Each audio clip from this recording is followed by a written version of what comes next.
Friends, welcome to கேபிஸ் cooking vlog. Navaratri special பிரசாதம் day 6ல் நாம் இன்றைக்கி பார்க்க போகிறது ரொம்ப சிம்பிளான கடலைப்பருப்பு சுண்டல். நாம் செய்கிற மெத்தடு ரொம்ப சிம்பிளாக இருக்கும், ஆனால் டேஸ்ட்டு சூப்பராக இருக்கும். வாங்க எப்படி செய்கிறதுன்னு பார்க்கலாம். மற்ற சுண்டல் வெரைட்டிஸை கம்பேர் பண்ணும் போது இந்த சுண்டல் ரொம்ப ஈஸி.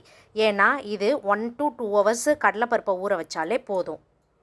நாம் ஊற வச்ச கடலைப்பருப்பை பருப்பு மூழ்கிற அளவுக்கு தண்ணியை சேர்த்து கூட தேவையான உப்பும் பெருங்காயத்தூளையும் சேர்த்து 2 விசில் விட்டு இறக்குனா சூப்பராக கடலைப்பருப்பு வெந்து வந்திருக்கும்.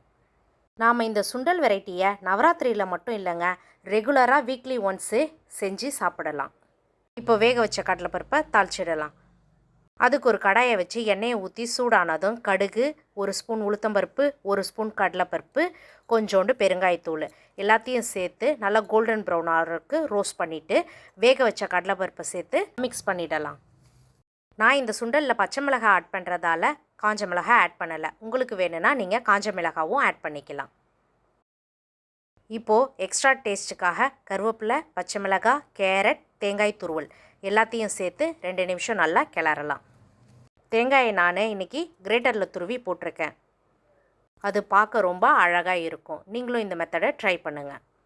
இந்த சிம்பிளான கடலைப்பருப்பு சுண்டல் வெரைட்டி உங்களுக்கு பிடிச்சிருந்தா மறக்காமல் லைக் பண்ணுங்கள். நீங்களும் இதே மாதிரி செஞ்சு சாப்பிட்டு என்ஜாய் பண்ணுங்கள். நெக்ஸ்ட் வீடியோ டே 7ல் சூப்பரான பிரசாதம் பார்க்கலாம். Thank you all. பாய்.